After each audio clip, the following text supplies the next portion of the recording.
যে দুই হাত উপরে উঠে যদি মনে করেন যে দেশের শাসক, তাহলে খুব মস্ত বড় ভুল করবেন। এবং আপনাদের যে কোটা আন্দোলন, আপনাদের মেইনলি মূল করে বলছি, সেই কোটা আন্দোলনের পক্ষে কিন্তু আমি ছিলাম, সংস্কারের পক্ষে।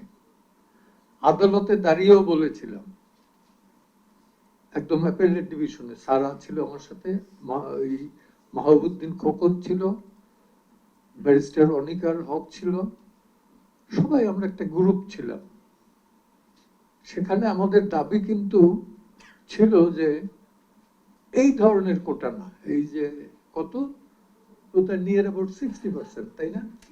56 আমি ঠিকই না, আমি বলছি যে কোটা যে দিবেন তার আগে মুক্তিযোদ্ধাদের তালিকা ওইটা সঠিক না ভুয়া সেটা ডিসাইড করেন।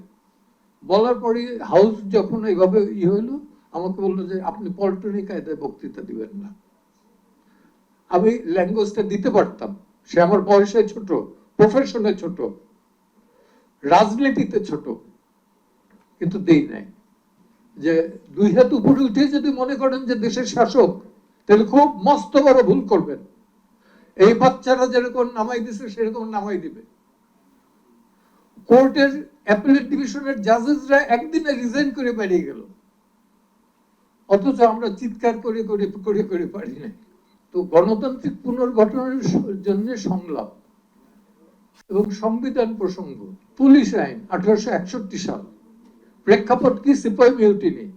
সেই আইন বদল করবেন না, সেই আইন দিয়ে 71-এর বাংলাদেশ চালাবেন, এটা তো আপনাদের মাথায় একদম, আমি বলবো যে মাথায় নাই। পুলিশ কিভাবে গুলি করে, আর আয়নাঘরের কথা বলেন, আমি তো আয়নাঘর দেখে আসছি, সব সময় আয়নাঘর ছিল। ব্রিটিশ আমলে ছিল আন্দামান, আন্দামানে যখন দেশ স্বাধীন হয়ে গেছে পারনায়, তখন থেকে এখানে আয়নাঘর সৃষ্টি হয়েছে। এবং এটা আরো প্রবল হয়েছে হোসেন মোহাম্মদ এরশাদ আসার পর, তাই তো?